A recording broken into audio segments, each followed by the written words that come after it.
Eclesiastés, capítulo 4.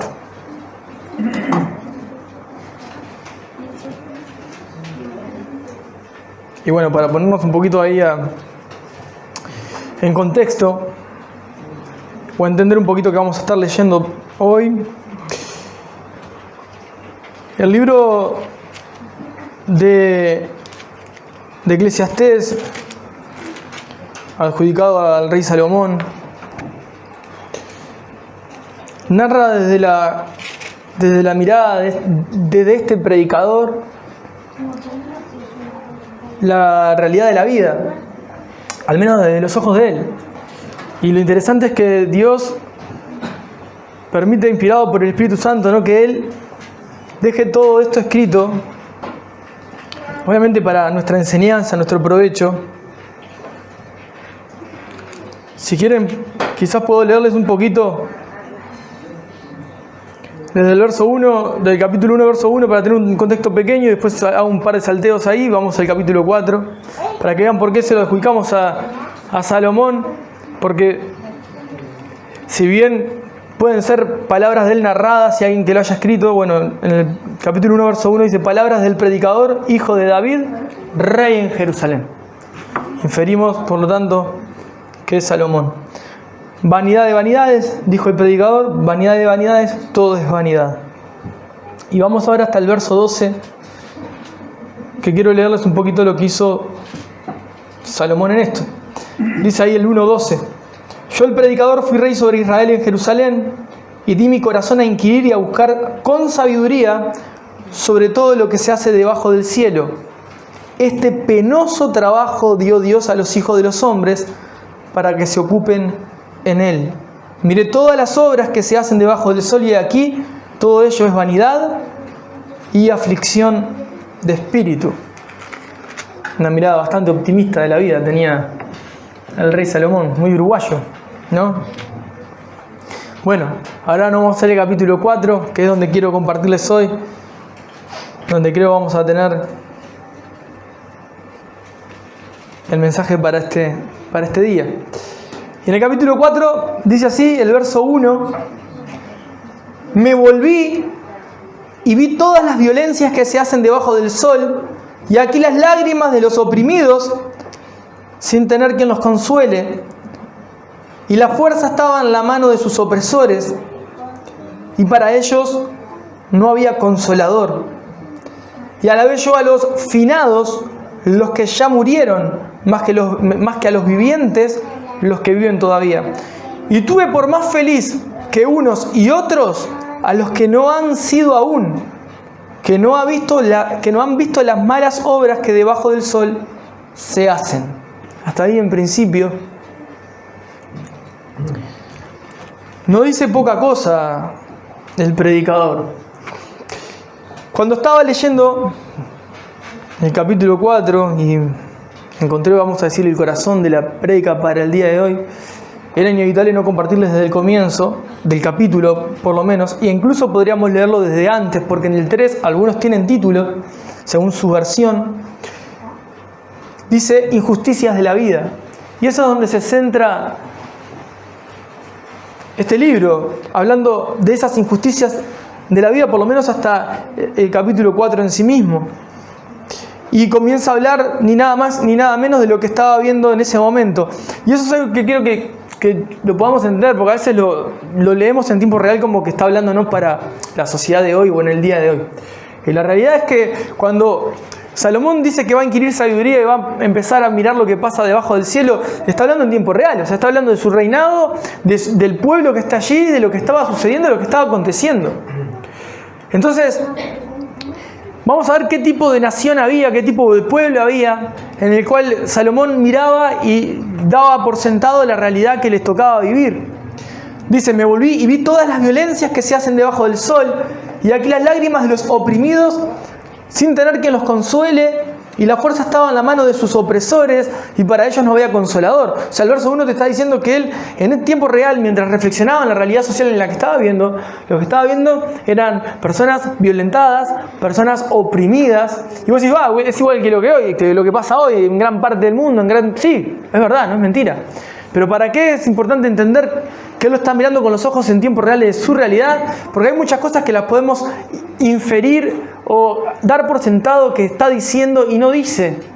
O creer que el texto apunta a algo que no apunta. Y quizá lo veamos en algún momento, por eso yo les hago esta salvedad. Dice, sin tener quien los consuele, y la fuerza que estaba en la mano de sus opresores, y la fuerza estaba en la mano de sus opresores, y para ellos no había consolador. O sea que estaba viendo que había una gran desigualdad en su pueblo.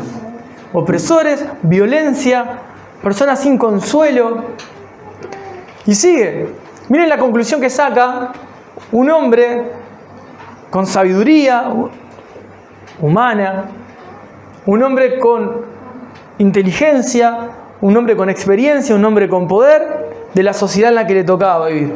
Dice, y alabé yo a los finados, o sea, a los que ya tuvieron fin, a las personas que ya no estaban vivas, los que ya murieron, más que a los vivientes, los que viven todavía.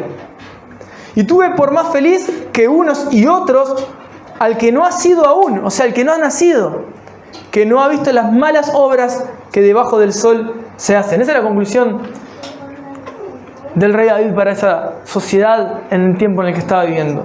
Él decía, la verdad que los que no han llegado todavía a este mundo son mucho más felices, porque llegar acá y esta realidad es un desastre. Ahora, el verso 4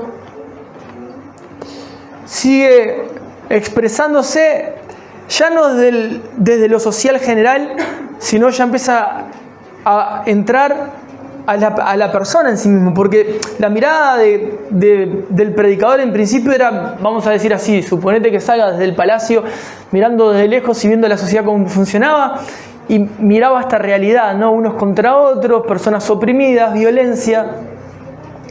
Pero ahora empieza a hablar y empieza a hacer énfasis en cosas mucho más hacia las personas, o hacia las personas individualmente hablando, y no tanto como sociedad, aunque sí abarca la sociedad. Miren lo que dice el 4. He visto asimismo que todo trabajo y toda excelencia de obras despierta la envidia del hombre contra su prójimo. También esto es vanidad y aflicción de espíritu. Para entenderlo un poco mejor, he visto a personas trabajar arduamente y buscar el éxito para mostrar que son superiores a otras personas. Y esto también es vanidad y también aflicción de espíritu. He visto cómo personas solamente por envidia buscan tener más que lo que han alcanzado otros. Y eso es vanidad y aflicción de espíritu. Esas personas que no van a encontrar descanso, y tampoco lo van a encontrar, hasta que no alcanzan mostrarse igual o mayor que otras personas que puedan tener a su alrededor. He visto asimismo que todo trabajo y toda excelencia de obras despierta la envidia del hombre contra su prójimo. También esto es vanidad y aflicción de espíritu. Dice en el 5, el necio cruza sus manos y come su misma carne. O sea, el necio cruza sus manos y no hace absolutamente nada. Come su propia carne. El necio cruza sus manos y come su misma carne. El 6. Más vale un puño lleno con descanso que ambos puños llenos con trabajo y aflicción de espíritu. Yo me volví otra vez y vi vanidad debajo del sol. Está un hombre solo, el verso 8, y sin sucesor, que no tiene hijo ni hermano, pero nunca cesa de trabajar, ni sus ojos se sacian de sus riquezas, ni se pregunta, ¿para quién trabajo yo? Y defraudo mi alma del bien. También esto es vanidad y duro trabajo. Hasta ahí, del 4 al 8, empieza a mirar a las personas como individuos y ya no dentro de la sociedad, no la sociedad en general. Y el predicador se da cuenta del corazón del ser humano. Como habían opresores y oprimidos, también habían personas que no hacían absolutamente nada con su vida, y las que hacían en demasía para mostrarse que eran mejores que otros, o hacían sin propósito. Hay como dos extremos allí. Estaban los necios que cruzan sus manos y comen su misma carne, son antípodas, ¿no? Y después están los que, como el hombre solo y sin sucesor, no tiene hijo ni hermano, o sea que todo lo que iba a hacer no iba a ir a parar a nadie, pero nunca cesa de trabajar, ni sus ojos se sacian de sus riquezas, ni tampoco se pregunta, ¿para quién trabajo yo? Y defraudo mi alma del bien. También esto es vanidad y duro trabajo. Ahora él pone como una vara de medir, ¿no? Como un punto medio en el verso 6 que dice: más vale un puño lleno con descanso que ambos puños llenos y con aflicción de espíritu. Él está diciendo, bueno, la gente que no hace absolutamente nada, el que nosotros llamamos coloquialmente vago, no hace nada, se cruza las manos ahí y se termina muriendo, no tiene propósito ninguno en la vida ni tampoco busca tener ningún tipo de propósito. Después están los otros extremos, en nuestra era más Instagram, ¿no? Los que necesitan mostrar todo lo que logran y lo que alcanzan y lo que tienen, y tampoco se sacian. Y en esta época parecida a lo que está compartiendo al menos el predicador, que el individualismo es lo que reina, dice: yo vi un hombre solo y sin sucesor, no tiene hijo ni hermano. Hoy en día vas a ver una cantidad de personas que buscan trabajar, obtener, no tiene un fin, no hay un propósito, no hay una meta mayor que seguir en eso. No se preguntan para qué, ni en qué. Ni siquiera dicen, estoy perdiendo mi vida trabajando en algo, mi salud, mi tiempo. No hay ningún tipo de respuesta. Lo hacen en automático, como si fuesen adictos a vivir de esa manera. ¿Y qué dice el predicador? Bueno, esto también es vanidad y duro trabajo. Pero qué interesante cuando él hace esta aseveración: es mejor un puño lleno con descanso que ambos puños llenos y con aflicción de espíritu. Te está diciendo, bueno, ni el extremo no hacer absolutamente nada, ni el extremo de vivir lleno de cosas materiales, lleno de tiempo ocupado, pero con el alma en aflicción. O sea, el alma afligida. O sea, acá tenés personas que no se ocupan de su vida físicamente, y tenías otro extremo que se ocupaban demasiado de su vida natural, física, social, pero ninguno de los extremos estaban ocupando de su interior, de su vida interna. Entonces podían tenerlo mejor, podían mostrar su mejor cara, podrían verse de la mejor manera, pero por dentro estar totalmente vacíos, que es lo que se promueve hoy, lo que se enseña hoy, ¿no? Se promueve eso, el de mostrar aparentemente una buena vida, una gran vida feliz, aunque por dentro te estés muriendo o literalmente estés muerto. Entonces el predicador dice, verso 9: mejores son dos que uno, porque tienen mejor paga de su trabajo. Porque si cayeren, el uno levantará a su compañero, pero hay del solo que cuando cayere, no habrá segundo que lo levante. También si dos durmieren juntos, se calentarán mutuamente. Mas ¿cómo se calentará uno solo? Y si alguno prevaleciere contra uno, dos le resistirán. Y cordón de 3 dobleces no se rompe pronto. Ahora, ¿vieron cómo llegó hasta... empezó por la sociedad, empezó a hablar de manera individual, llegó a la persona en sí misma, y ahora vuelve, parece, empezar a hablar en plural de nuevo? El verso 9 dice, mejores son dos que uno. Si la sociedad tenía violencia y habían oprimidos y opresores, y habían personas necias que no hacían absolutamente nada, y habían personas totalmente individualistas que buscaban correr detrás de algo que no sabían qué era, entendían que sus vidas eran solitarias o que era mejor vivir de esa forma, a lo cual el predicador, viendo esa realidad, conjetura llega a la conclusión de que mejor son dos que uno, porque mejor tienen paga de su trabajo. A ver, yo quiero que nos pongamos en contexto. Esa sociedad, similarmente a hoy, no igual, similarmente a hoy, se sostenía de la vida comunitaria. Quiero decir, Una persona necesitaba de su familia para poder tener ingresos o sustento. Necesitaba de su sociedad para poder intercambiar y poder tener. Todos se necesitaban en realidad para que funcionara la sociedad. Y así todos, sabiendo que vivir de una manera individual no los iba a llevar a ningún lado, buscaban vivir esa vida que no les iba a dar ningún resultado. Esa era la sociedad que estaban viviendo, es lo que él estaba viendo. Por eso él dice, mejor son dos que uno porque tienen mejor paga de su trabajo. Porque si cayere uno le levantará a su compañero, pero hay del solo que cuando cayere no habrá segundo que lo levante. También si dos durmieren juntos se calentarán mutuamente, mas ¿cómo se calentará uno? Y si alguno prevaleciere contra uno, dos le resistirán, y cordón de 3 dobleces no se rompe pronto. Miren, hay una realidad que si nosotros leemos el texto y lo que invita el predicador es entender que, como se dice coloquialmente, la unión hace la fuerza, lo que está buscando Salomón es dejar plasmado que verdaderamente hay mayor paga,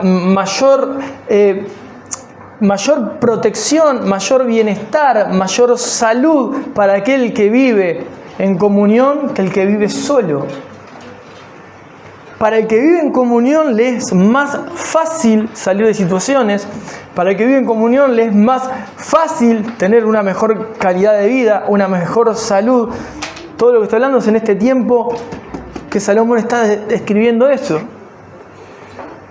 Para el que estaba solo no iba a tener tantas oportunidades ni tampoco iba a lograr sostenerse en momentos de dificultad. Ahora, hay una parte que siempre la decimos, y generalmente la decimos con una inferencia que no dice en el texto, ni siquiera apunta a eso, y ni siquiera acá vas a ver que en ningún momento nombra a Dios el predicador. Y generalmente decimos cordón de 3 dobleces no se rompe pronto, y hablamos y ahí ya incrustamos a Cristo y nos ponemos nosotros y uno más que no sabemos quién es, pero desde 3 dobleces está Cristo, nosotros y alguien más que no sabemos, y decimos, bueno, ahí está Cristo y todo funciona mejor. Ya hasta parece que puedo estar spoileando lo que voy a escribir, pero en realidad no dice nada de eso el texto. El texto no apunta, ni infiere, no hace ninguna aseveración a Dios, no está hablando de Dios tampoco. Lo que sí está aconsejando y lo que está enseñando es que la vida de comunión es mucho mejor que una vida solitaria. Eso sí es lo que está diciendo Salomón. Que ve opresión, que ve opresores, que ve personas que están con brazos cruzados sin hacer nada, otros mirando hacia sí mismo el ombligo, y que no es la forma en la que puede funcionar una nación o sostenerse un pueblo, buscando el individualismo o no mirando hacia el que tiene necesidad o sacándole provecho al que tiene menos. Eso sí es lo que está diciendo, y lo que está diciendo claramente es que cuanto más sean, va a ser mucho mejor y se van a sostener de mejor manera. Y por ejemplo, dice, si cayere uno, el uno le levantará a su compañero, o sea que hay protección, hay cuidado, donde hay más de uno. Si dos durmieren juntos se calentarán mutuamente, más cómo se calentará uno solo. Miren, el otro dice, si alguno prevaleciere contra uno, dos resistirán. Uno puede perder, pero si hay dos, va a ser mucho mejor para defenderse. Y cordón de 3 dobleces, o sea, esa palabra en hebreo en realidad lo que está hablando es un cordón de trenza. Es una trenza. Está un montón de hebras que forman cordones, y esos 3 cordones entrelazados entre sí no se rompen pronto. Entonces esa referencia a un cordón entrelazado de 3 dobleces tiene que hacernos pensar que lo que estaba diciendo el predicador al pueblo, o lo que dejó escrito, inspirado por el Espíritu Santo, para que hoy lo podamos leer nosotros, pero para aquel tiempo, les está diciendo, miren, tampoco sirve el entender que pertenecemos a este pueblo, a esta nación, pero que ninguno esté entrelazado con el otro. Si no estamos entrelazados, es fácilmente que se rompa todo. Ahora, mirándolo también a ojos, o reflexionando, mejor dicho, teológicamente, pensando un poco en el carácter de Dios y viendo un poco la Escritura y pensando en Dios mismo como Dios, Dios es Dios Padre, Dios Hijo, Dios Espíritu Santo, o sea, es un Dios, son 3 personas. La esencia de Dios es perfecta en unidad, Y tampoco vamos a, por favor, no hagamos este análisis del cordón de 3 dobleces, es Dios, uno el Padre, otro Hijo y el Espíritu Santo. Eso no dice el texto tampoco. Lo que quiero ver es la naturaleza de Dios. Es perfecta en unidad y perfecta en relación. Y Dios, cuando crea al hombre, lo crea a su imagen y semejanza. Y yo quiero que pienses algo con respecto a esto. Incluso sacando nosotros como seres humanos, no hay una cosa creada en el mundo que no dependa de otra cosa. Absolutamente todo lo que existe depende de algo más. Para que genere una función, o para que se multiplique en el mejor de los casos, o para que sea provechosa. No hay absolutamente nada que no sea dependiente de algo más. Incluso si nosotros vemos la Escritura y nos damos cuenta que el hombre pecó en el Edén y fue destituido de la gloria de Dios, o sea, quedó de espaldas a Dios porque quiso ser independiente de Dios, y así por descendencia todos estamos de espaldas a Dios cuando nacemos. El hombre quiere vivir y ser independiente. Está creciendo y ya está llegando a la adolescencia y se quiere ir de su casa para ser independiente. Y en una sociedad que promueve el individualismo, quiero vivir mi propia vida, independiente. Es casi parecido, casi como un pensamiento anarquista, que es una utopía. Es imposible vivir una vida independiente. O sea, no depender de nadie es imposible, ni de nada. Lo que más nos molesta es reconocer que necesitamos y que tenemos que ser dependientes. No nos gusta sentirnos dependientes de. Y ahí puedes poner lo que vos quieras pensar. Porque el ser humano detesta ser dependiente. Y de lo que más detesta es ser dependiente de Dios. Ahora, cuando leía el texto y pensaba en las relaciones entre personas, pensaba en cómo era la sociedad. No es muy distante a nuestra sociedad, obviamente, pero yo quería hacer esa salvedad para entender que el predicador lo que está hablando cuando habla de un cordón de 3 dobleces, está hablando de estar entrelazados como sociedad, unidos como pueblo y trabajando en conjunto para que lleven una vida comunitaria como tiene que ser. Por eso digo, no es muy distante a la realidad de hoy, pero ese era el pensamiento que tenía Eclesiastés, el predicador, cuando escribió el libro. No estaba pensando en poner a Dios en la ecuación ahí, ni nada por el estilo, ni tampoco forzar el texto a decir algo que no está diciendo. Pero sí es válido para nosotros como cristianos mirar el texto a la luz del Evangelio y pensar que nosotros por causa del pecado fuimos destituidos de la gloria de Dios y Jesús vino a vivir la vida que vos y yo no podíamos vivir, a dejarnos el ejemplo de cómo vivir esta vida y a dar la vida por nosotros. Ahora, ¿para qué dio la vida por nosotros? Para que nosotros podamos volver a tener la comunión, la relación que perdimos en el Edén con Dios. Y volver a tener una relación restaurada con el Creador de todas las cosas, con tu Creador y con mi Creador, con quien te pensó y te diseñó. ¿Qué sucede con esto? Cuando yo vuelvo a mirar este texto y veo que dice, mejor son 2 que 1, sí, indudablemente, la vida de comunión es mucho mejor que una vida solitaria, pero mucho mejor un cordón de 3 dobleces. Ahora, mi vida, a la luz del Evangelio, fue comprada por la sangre de Cristo y ahora soy su pertenencia, y yo ya no vivo para mí, vivo para Él y por Él. Y lo interesante es el que no fue Él a la cruz para morir por mí solo y dejarme a la deriva. Él fue a la cruz para morir por su iglesia, que son muchos miembros. Y que lo mejor que me puede pasar a mí es vivir lo que dice el predicador en términos cristianos. Mi vida entrelazada con Cristo y su iglesia. Es la mejor manera en la que yo puedo vivir mi vida. ¿Por qué? Porque ahí sí no estoy forzándote el texto a decir algo que no dice. Pero yo pensando en mi vida como cristiano, no me sirve tampoco lo que el predicador decía. No puede cada uno vivir hacia un lado y otro perteneciendo a un mismo pueblo, porque si no se entrelaza el pueblo, no se relaciona el pueblo íntimamente, no funciona. Y esa realidad también pasa en lo espiritual, y pasa en lo natural, y pasa en la vida cristiana, y pasa en cualquier área. Vos podés tener familias adentro bajo un techo, pero no son familias, solo viven y cohabitan en el mismo lugar. Podés tener personas que duermen en una misma cama y cada una está viviendo una vida diferente. O sea que no están entrelazados. Y después tenés cristianos, que esto lo deberían de tener como un A, B y C básico, que viven esa misma vida. Como en vez de ser en cuerdas entrelazadas, parecen cuerdas paralelas. Tampoco funciona así. Porque no están entrelazados en Cristo, sino que cada uno está viviendo sus vidas y comparten una misma fe. Eso tampoco es lo que enseña la Escritura.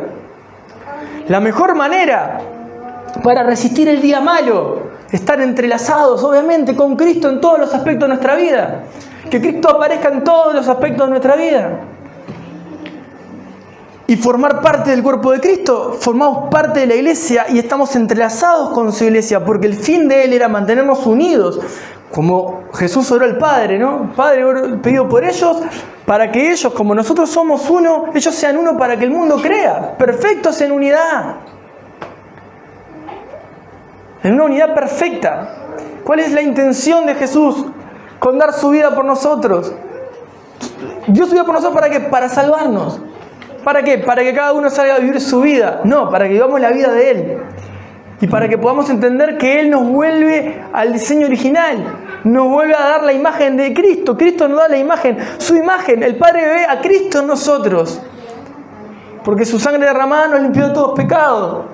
Entonces cuando nosotros miramos la cruz, estamos viendo que fuimos perdonados. Nos volvió la identidad. Hoy tenemos identidad de hijos. Ya no somos una creación que vaga por ahí tratando de hacer su vida como puede y la manera que puede. No, ahora tenemos propósito. Ahora entendemos por qué estamos creados. Ya no es para mirarnos el ombligo. Es para vivir y amar a los demás como Cristo nos amó a nosotros. El amor de Dios se derramó en mi corazón. Por eso hago lo que hago. No estoy buscando sacarte una tajada de nada ni ventaja de nada. Porque a mí lo mayormente que ya recibí fue mi salvación. Que no merezco por los méritos de Cristo en la cruz. Yo vivo en agradecimiento por el perdón de mis pecados y mi salvación eterna. Por lo que Cristo hizo por mí. Ya no estoy buscando complacer a otros para pertenecer a un grupo y que me sienta parte de. No, me siento que debo mi vida al que tengo alrededor mío para servirle, porque mi corazón es movido en compasión y misericordia por lo que pasó conmigo antes. Yo no merezco esto, pero me fue dado. No merezco mi perdón, no merezco su gracia, pero me fue entregada. Entonces cuando yo leo al predicador y digo, ok, mejores son dos que uno. Sí, indudablemente, aún los que se quieran ver solos y decir, no, yo quedo en Dios y tengo a Cristo en mi vida. Perfecto. Los que defienden el no tener comunión ni congregarse en ningún lado. Conozco una cantidad de rebeldes así. Son dos mejores que uno. Sí, perfecto. Pero nunca vas a ser dos. Siempre vas a ser mucho más que dos. Porque la intención de Cristo era que vos estés unido a Él y unido a su iglesia. Jamás vas a ser dos. Vas a ser siempre más que dos. Y si querés ver al Dios Trino, Padre, Hijo y Espíritu Santo, tampoco vas a ser dos.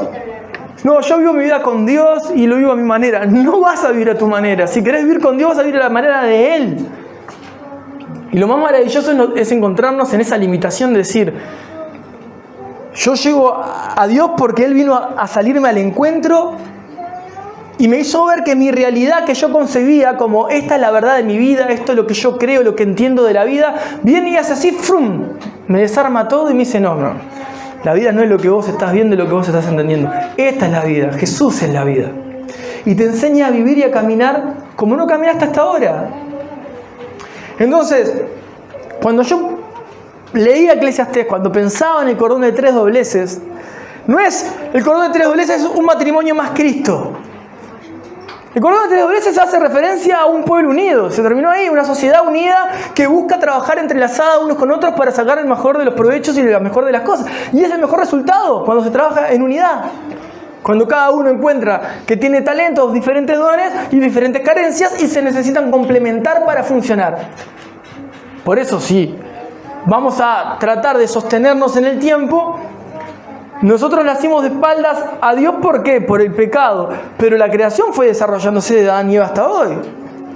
Yo no me imagino en un momento que digan, no, sabes, Eva, no te necesito, voy a hacer la mía por ahí, yo puedo seguir con este mundo. No llegábamos ninguno de nosotros. Porque ninguno fue creado para ser independiente. Todos fueron creados para ser dependientes de Dios y dependientes de una sociedad. Ya del cristiano, la iglesia. La iglesia. Es la forma en la que nos sostenemos, la forma en la que llevamos nuestras cargas, la forma en la que aprendemos, la forma en que ejercitamos el perdón, el amor, la compasión, la misericordia, la forma en la que pulimos la falta de perdón, el enojo, la ira, las asperezas. Es en la comunión unos con otros.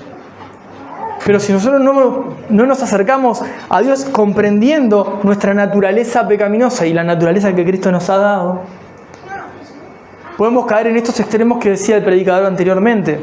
Me cruzo de brazos hasta que pase algo y cambie mi vida, de manera que,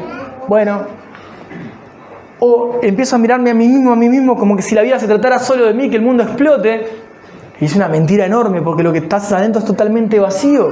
Porque estás constantemente gritando, necesito a alguien en mi vida. Y ese alguien mayor es Cristo, es Dios en tu vida, que te da el propósito de ser. Y de ahí todo lo demás. Por eso vas a ver una sociedad llena de conflictos. Estamos en el puesto de número 6, 7 en suicidios en el mundo. En Uruguay tenemos las tasas más altas de suicidio. ¿Por qué pasa eso? Porque es una vida sin propósito, una vida individualista, una vida depresiva, una vida que no entiende el diseño que Dios le dio, porque está de espaldas a Dios. Como fuiste vos o como fui yo en algún momento. Pero lo interesante es que el sistema caído va constantemente a ofertarte para que sigas eligiendo lo que te ofrece para que tu corazón vuelva a vaciarse y se rompa y te pierdas y te confundas y te apagues. Cuando leía el texto de Eclesiastés, sigue un poquito más, si quieren se lo termino para terminar el capítulo, dice: mejor es el muchacho pobre y sabio que el rey viejo y necio que no admite consejos, porque de la cárcel salió para reinar, aunque en su reino nació pobre. Ve a todos los que viven debajo del sol caminando con el muchacho sucesor que estará en el lugar de aquel.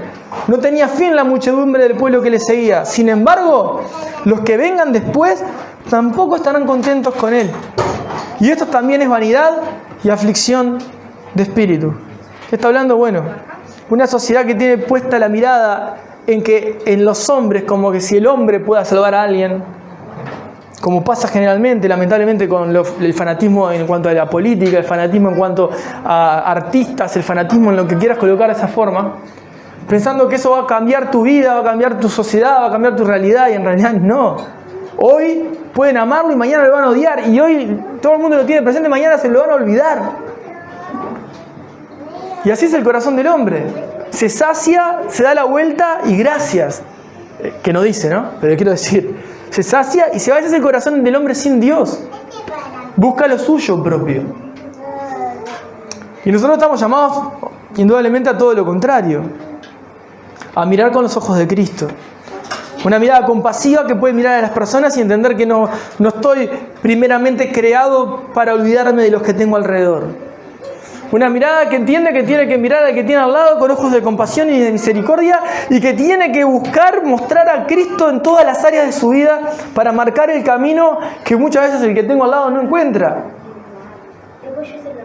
Porque muchas veces vamos a estar en situaciones que puedo yo estar enredado mirando a mí mismo, o mirando hacia otro lado, o buscando alcanzar algo que no me sirve para nada, creyendo que ese es el camino que tengo que seguir.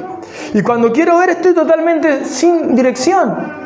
Y Cristo quedó mucho más lejos de lo que pensaba. Entonces es tan importante entender que no estamos llamados a caminar solos, que el cuerpo de Cristo funciona en unidad, que Dios no se equivoca cuando coloca a alguien en el cuerpo, que las características que vos podés ver como malas, la Biblia dice que son buenas. Dios mismo dice que son buenas todas las características malas que todos tenemos, ¿Sabes por qué dice eso? Aunque no lo dice así, lo dice con otras palabras, todo ayuda bien a los que aman a Dios. Entonces el defecto que arrastrás y que detestás sigue siendo un arma en las manos de Dios para forjar carácter del que tenés a tu lado, alrededor. Y en vez de gloriarnos en el defecto, poder mirar con otra mirada las situaciones difíciles. Es decir, puedo ver el error, puedo ver la falta, pero tengo que ver por encima de ella. Dios, esto está forjando mi vida. Esto está cambiando mi corazón en algún aspecto. Esto me está llevando a ser más como vos. Porque yo podría tomar la decisión de cruzarme de brazos y no hacer absolutamente nada. Una vez escuché esa expresión, ¿no? ¿Cómo fue? Sí, una situación así, media difícil de salud, y la persona dijo, yo me voy a quedar acá y no voy a hacer nada. No oro más, no hablo más, no voy a ningún lado más. Y si Él quiere hacer algo, lo va a hacer Él porque Él es Dios. Y el ser humano puede tener ese tipo de actitud. El creyente, el Hijo de Dios, muchas veces puede pararse en momentos donde su fe parece que está ahí tambaleando y la actitud no tiene nada que ver con el Dios que dice que cree y sigue. Y toma decisiones con esa base, con una base de dolor, con una base de falta de... Y en realidad lo que está haciendo en ese momento es dejándose a la deriva, o yo voy a hacer mi vida. Esa frase es totalmente satánica, ¿eh? Yo voy a hacer mi vida de lo más satánico que pueda haber.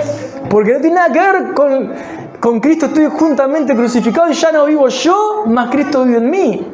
Entonces, cada vez que vos tengas ese pensamiento de voy a hacer mi vida, decís, sí, son las palabras de Satanás.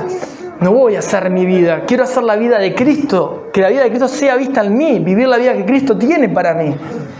Porque yo creo que tengo una mejor idea de mi vida, pero no es mejor que la que Dios preparó de antemano para vos. Y ahí tenés esa batalla interna, ¿no? Entre tu carne y la vida espiritual.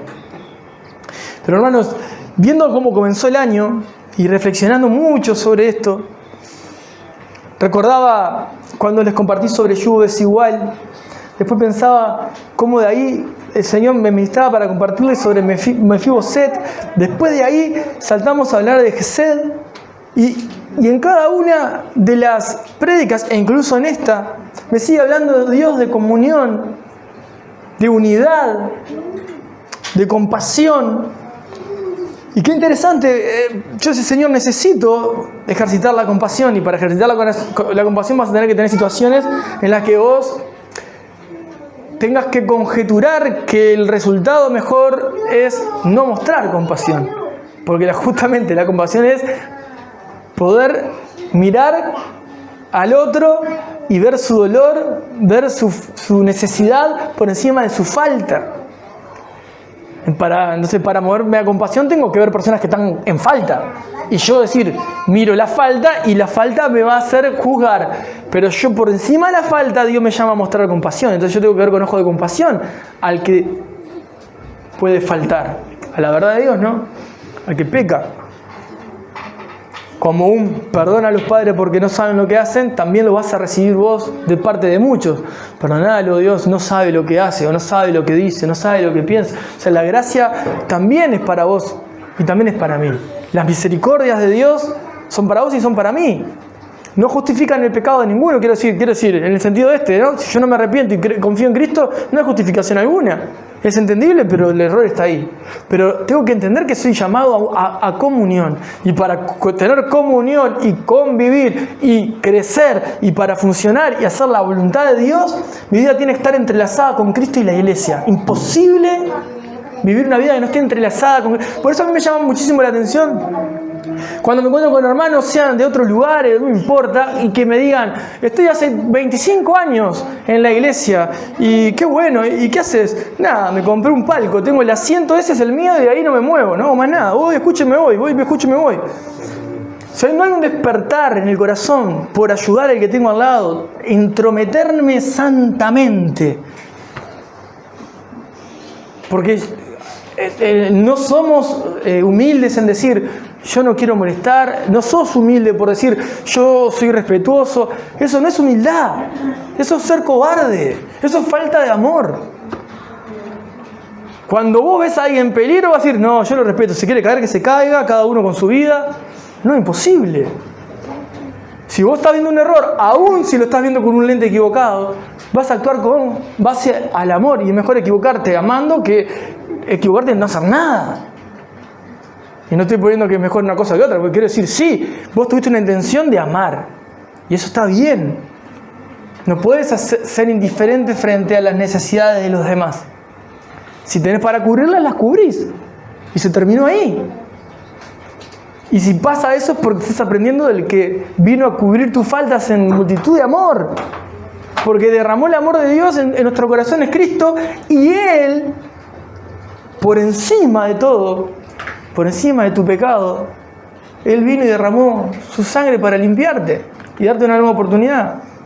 Y levantarte cada día y devolverte a dar otra oportunidad. Y es decir, la vida no es de manera individual. La vida tiene una forma de funcionar perfecta. Esa forma perfecta la diseñó Dios. Y esa forma perfecta que diseñó Dios la dejó escrita en la palabra. No para que vivas como tengas ganas hoy, sino para que vivas conforme a la palabra de Dios.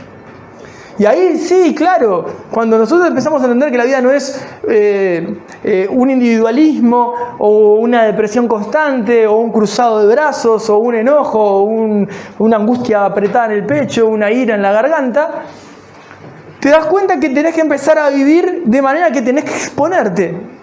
Mal o bien, en alguna manera me voy a tener que exponer delante de Dios, porque sí, es importante cuidar nuestra vida espiritual. Y saber dónde nos paramos y con quién nos paramos. Fundamental y vital. Pero indudablemente la vida cristiana se trata de exponernos delante de Dios primeramente. Entonces, de repente puedes tener personas que cuando me reúno con la iglesia trato de no estar delante de Dios en demasiada intimidad porque quizás me den unas ganas de llorar o de pedirle a Dios algo y no quiero que me vea. Entonces yo digo, bueno, ¿dónde lo vas a hacer después? Estamos con la iglesia, es la forma en la que a Dios le agrada que eso suceda. Y esto es muy interesante, ¿eh? Si hace 2 años, vamos a suponer, acá habían 50 personas que cuando alababan, o 80, 100, 200, querés poner lo que es un ejemplo, estaban todos parados adorando a Dios con las manos levantadas, ¿no? Entonces puede entrar una persona la primera vez con su cultura, o nunca entró a una iglesia, la segunda vez, la tercera, viene, se para y levanta las manos porque tienen todas las manos levantadas. No está preguntando mucho, entiende que eso es lo correcto, ¿no? Entonces, viene otro, hace lo mismo, viene otro. Uno un día la baja, otro día la baja, otro día la baja, la entran a bajar, nadie sabe porque se están bajando las manos. Todos las bajan. No lloro tampoco. Tampoco voy a orar, ni tampoco cierro mis ojos porque no lo dice la Biblia. Entonces, cuando quiero ver, todos se parecen a mí y ahí me siento cómodo. Pero ¿en qué está tu comodidad? En realidad, en no sentirte incómodo en expresar lo que realmente sentís por Dios. Y deseas decirle a Dios. Entonces empezás a limitarte y a meterte para adentro. Y si todos están en esta limitación, yo sí me siento cómodo. Más o menos como la fruta que pudre el resto del cajón. O bueno, si todos toman mate amargo, sí. Si hay uno que toma mate dulce, no. Entonces uno se va a quedar, yo no participo de esto. Entonces a veces tendemos a, en vez de buscar a Cristo y asemejarnos a Jesús y tener intimidad con Jesús y entender otra cosa, hermano, sobre todo lo que tenemos más años, la forma en la que vos te parás, mirás, hablás, gesticulás, vos enseñás con tu forma de caminar. Si vos no caminás, nadie camina. Todos van a estar gateando porque vos no estás caminando. Entonces, ¿cómo van a crecer si no tienen de dónde aprender? Y de una charla de 1 hora no vamos a aprender. Hay que vivirlo. Hay que vivir a Cristo.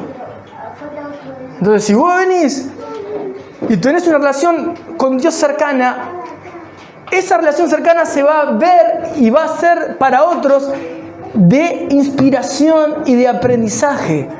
Los niños cuando nacen, los primeros 3 años el cerebro se está formando, un pendrive en blanco que se le está llenando de información, y como vos vivas la vida al lado de ese niño va a formar su carácter y va a formar su realidad. Y todos los traumas primeros que le van a quedar y le van a acompañar el resto de vida se formaron en esos primeros transitar, a no ser que haya tenido una situación demasiado fuerte un poco más adelante. Pero la realidad es esa. Las virtudes y los defectos, los temores o la valentía o el amor o la envidia o los celos o el afán de protagonismo o la timidez o la ira contenida o la violencia que puede tener cualquiera de nuestros hijos Se lo enseñamos nosotros. Con lo que no hacemos o con lo que hacemos. Lo mismo pasa en términos espirituales. El apóstol Juan se recostaba en el pecho del Señor, ¿no? Estaba ahí, cerquita. Aprendió de él. Y algo interesante de Juan, que escribió el Evangelio, las cartas doctrinales y el Apocalipsis. A lo largo de las cartas vos ves que muchos de los apóstoles tuvieron conflictos, problemas, situaciones difíciles. De Juan no se habla nada contrario. Nada.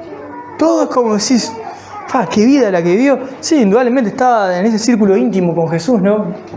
Estaba ahí cerquita. Quizá por ser el más chico, quizá estaba ahí, bien cerquita del Señor.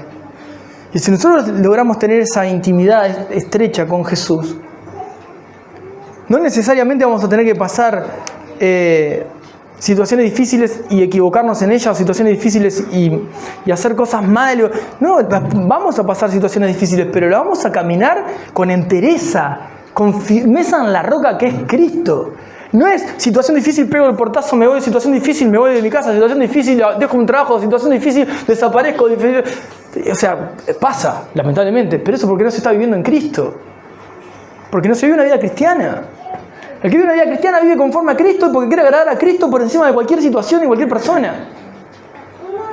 Pero si nosotros no buscamos a Cristo, vamos a vivir como a nosotros mejor nos parece o como nos están educando en los reels. ¿Verdad? Y según como te eduquen, también te van a dar más de eso. Y de repente vos decís, leí un comentario que dice, que habla de la buena alimentación. Y seguís viendo eso y te van a seguir mandando comentarios de nutricionismo y de alimentación y de dieta. Y hasta vas a decir, bueno, creo que tengo que empezar a hacer dieta. Porque te lo dijo el teléfono.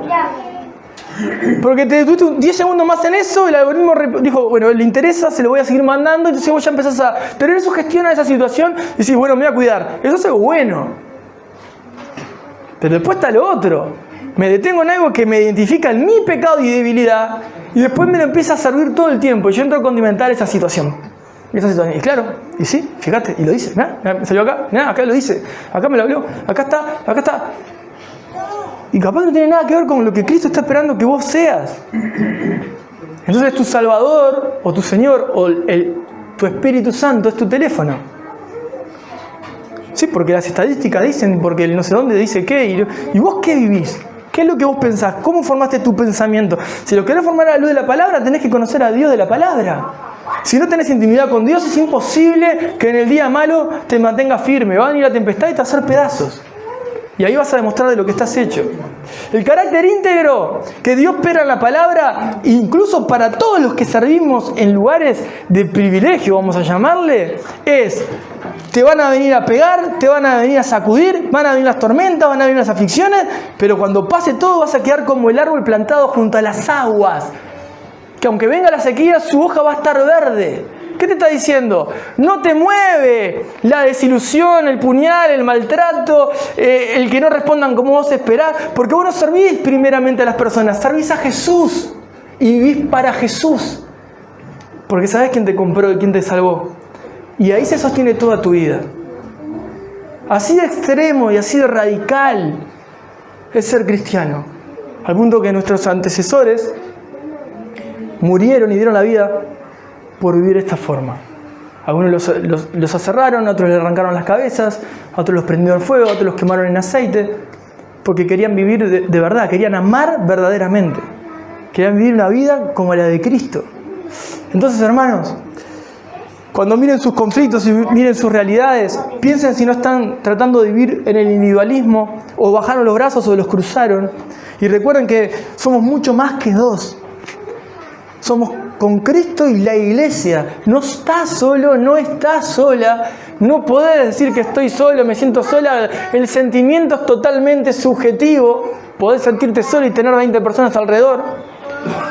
Pero Dios te está diciendo, yo estoy contigo hasta el final y no te dejes solo. Y como Elías, cuando estaba desesperado, decía, no hay nadie, soy el profeta que queda. No sos el único. ¿Te compraste el título del protagonista de la historia? No estás solo. Y no sos el único que tiene una situación similar a esa. No sos el que está pasando una tormenta solamente vos. No sos el único que está pasando un diluvio, que está pasando un desierto.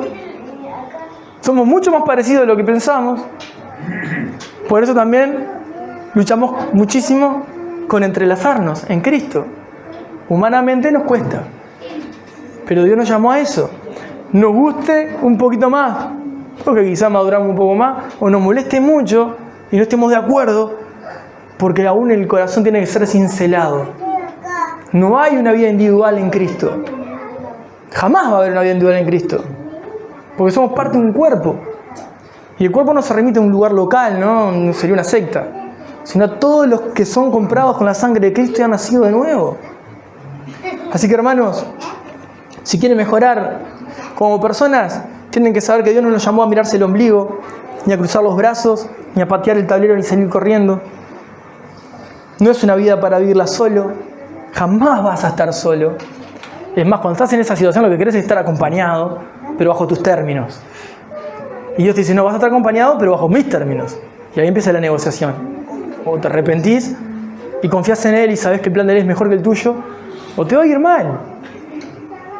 O te va a ir mal y vas a tener resultados de una vida lejos de Dios. Pero cualquier persona que ha alcanzado por la gracia de Dios la salvación en Cristo y ha entregado su vida a Cristo, va a desear vivir una vida en comunión. Por más que por momentos tenga esa lucha interna y quiera salir corriendo. Porque el amor de Dios se derramó en nuestros corazones. Y sigo con eso, y con otra cosa más y termino. El reino de los cielos es semejante a una red que es echada al mar. La iglesia está compuesta de nudos y los nudos se interconectan por diferentes hilos y eso hace que la red se expanda. Y para los que les gusta la informática, cambiamos los nudos por nodos y es lo mismo. O sea, vas a tener una red de contención siempre y cada nodo representa un ministerio, un servicio que Dios levanta para que la iglesia se sostenga. Y esto no es algo piramidal, por eso mismo, esto es una red. Entonces, como parte de la red, salgamos a tirar la red, salgamos a que otros puedan llegar a encontrar salvación, a cambiar sus vidas. Hay mucha necesidad, hay muchas cosas por hacer y por ser, y requiere trabajo, requiere embarrarse, requiere estar cerca del necesitado, dar nuestra vida como Cristo la dio por nosotros. Amén. Maravilloso.